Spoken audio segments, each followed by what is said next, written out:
అందరికీ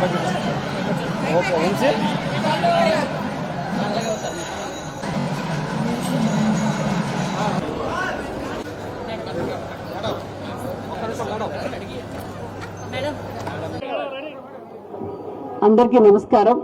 మరి ప్రజలందరికీ విజయదశమి శుభాకాంక్షలు తెలియజేస్తూ మరి నిన్నటి రోజు నుంచే నవరాత్రులు మొదలైనాయి.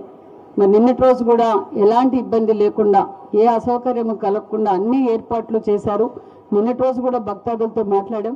మరి ఈరోజు కూడా మరి 3 మంత్రులము, శాసనసభ్యులు, మహిళా శాసనసభ్యులు, మరి అదేగా మహిళా మండలి సభ్యులు అందరం వచ్చి ఈరోజు అమ్మవారి దర్శనం కూడా చేసుకున్నాం. దర్శనం కూడా బాగా జరిగింది.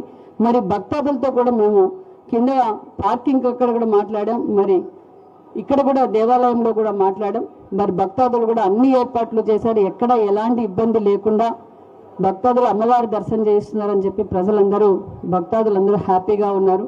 అదేవిధంగా మరి ఈరోజు అమ్మవారిని కూడా ఈ రాష్ట్రం కోసం, స్త్రీ శక్తి కోసం శ్రీ ముఖ్యమంత్రి చంద్రబాబు నాయుడు ఎలా కష్టపడుతున్నారో మనందరికీ తెలుసు. ఎలా అంటే అమ్మవారి స్ఫూర్తి మరి అందరికీ తెలుసు. మరి ఈరోజు మన రాష్ట్రం కూడా అన్ని విధాలుగా అభివృద్ధి జరగాలి, అమ్మవారి అనుగ్రహం కావాలి. ఖచ్చితంగా అమ్మవారి అనుగ్రహం మనందరికీ ఉంటుంది. కాబట్టి మనం కోరుకున్న స్వర్ణాంధ్రప్రదేశ్గా మారటానికి అందరూ సహకరించాలి. మరి ఇదే విధంగా క్లీన్ అండ్ గ్రీన్ కూడా చాలా బాగుంది.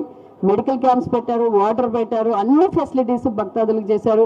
ఇంకా ఈ రోజు కూడా ఇంకా భక్తాదులు పెరిగే అవకాశం ఉందని కూడా కలెక్టర్ గారు చెప్పారు. అందరూ దగ్గరుండి, ఒక పక్క హోమ్ మినిస్టర్ గారు, మరి బోర్డు వారు, అదేవిధంగా పోలీసులు, డాక్టర్ అందరూ కలిసి ప్రతి ఒక్క చిన్న విషయాన్ని సీసీ కెమెరాలు కూడా అరేంజ్ చేసి, డ్రోన్ కెమెరాస్ కూడా అరేంజ్ చేశారు. అన్ని ఏర్పాట్లు ఎప్పటికప్పుడు ఎక్కడ ఎలాంటి ఇబ్బంది కలగకుండా భక్తాదులకు అనుకూలం చేశారు. మరి భక్తాదులు కూడా నేను తెలియజేసి ప్రతి ఒక్కరూ వచ్చి కనకదుర్గమ్మ గారి ఆశీర్వాదం తీసుకోవాల్సిందిగా కోరుకుంటూ థ్యాంక్ యూ. జై భవాని.